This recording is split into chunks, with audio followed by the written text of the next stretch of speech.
Colossalcon East 2017, The Good, the Bad, and the Ugly.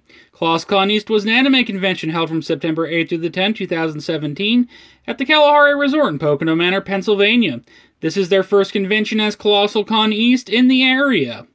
This is going to be a convention review, not a water park review, and it might be very, very odd finding one of those, but I attended this con to actually go to the convention.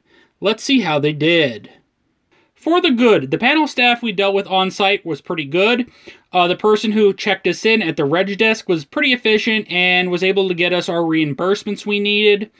And the tech staff we dealt with for panels was good, they were competent, and some even hung around to see our panels and ask some really good questions.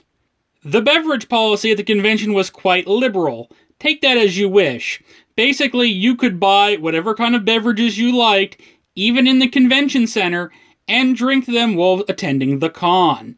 It was kinda awesome in a way. Usually conventions do not like alcoholic beverages in them officially. The flea market on Sunday was actually pretty cool. Now, I didn't buy anything, but I know other people that did. It was cool to get to see random fans bring items they wanted to get rid of or just normally sell, and there was some actually pretty interesting things in it. And the hotel arcade was really, really awesome. It was one of the best I've ever seen. An arcade is kind of a dying art, and theirs was super fun. All kinds of machines. Totally loved it. For the bad, there was nothing downright awful that couldn't be fixed.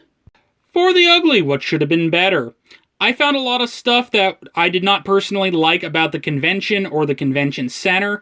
This is split up across two different sections in my review here. One will be just for the convention and the other one will be for the convention center. The hotel cost for a convention in the middle of nowhere, Pennsylvania was way too high. I don't care if it was a resort, I don't care if it had a water park. I shouldn't pay more than I had to pay at Otakon for a hotel room, even with the water park included. The convention center is not large enough to hold a convention like an anime convention yet. It is basically a series of rooms off the beaten path from the hotel rooms, and honestly, it will be better eventually, but right now it is not yet ready to hold a full-scale convention. I found there to be a serious lack of programming depth. A lot of other conventions in Pennsylvania pride themselves on quality guests, quality panels. I thought they were okay here, but honestly, they really didn't sell the con very much. It was some of the weakest paneling I've seen in a long time, and I am a panelist. It was just a lot of content that I honestly didn't find interesting, that a lot of people in my party didn't find interesting, and I'd like to see them bring in a different set of guests next year, possibly, to attempt to make the content of this con a little bit better. This con had some serious issues with panel and guest cancellations. Yes, Johnny Young Bosch and iShine did cancel pre-con. Unfortunately, Johnny found a job, and that is the new standard for conventions. A guest will cancel when they have work. But it seems like there were a lot of panel cancellations this year, and it did add some significant holes to the schedule. I'd like to see the convention better use their panel resources and try to fill these empty time slots better. I would have liked to see monitoring staff in all of the panel rooms. Why? This con only gave you in reality about a 50-minute time slot, and a lot of panelists did not realize this. Many went the full hour. In reality, even we went 55 minutes on some of our panels just to fit the content in. But it would have been useful to have the staff there giving you the countdown when it's time to end. Some panelists just don't police themselves, unfortunately. Going off that, it would have been nice if panel time blocking was a little bit better. They should have had 15-minute segments between every panel. It would have avoided the issues of panelists running long, give everybody time to leave, and give the new panelists time to come in, set up, and be ready. Panel reimbursement at this con was extremely weak. Basically, the lead panelists got a third of their badge off, and that was it. Other conventions in this area offer significant panel reimbursement, basically a free badge. Those include Zenkai-Con, and Setsu-Con, and Katsu-Con. Basically, the large major conventions in the Pennsylvania or the Pennsylvania travel area have much more aggressive panel reimbursement policies. I could have potentially brought one or two additional panelists, brought more panels, if the panel reimbursement policy was better. And frankly, the video game room should have probably been split in half and converted into some other room. The video game room served really no purpose at this con. Yes, they did have Japanese import games, but the arcade offered by the Kalahari was completely superior in every way, shape, and form.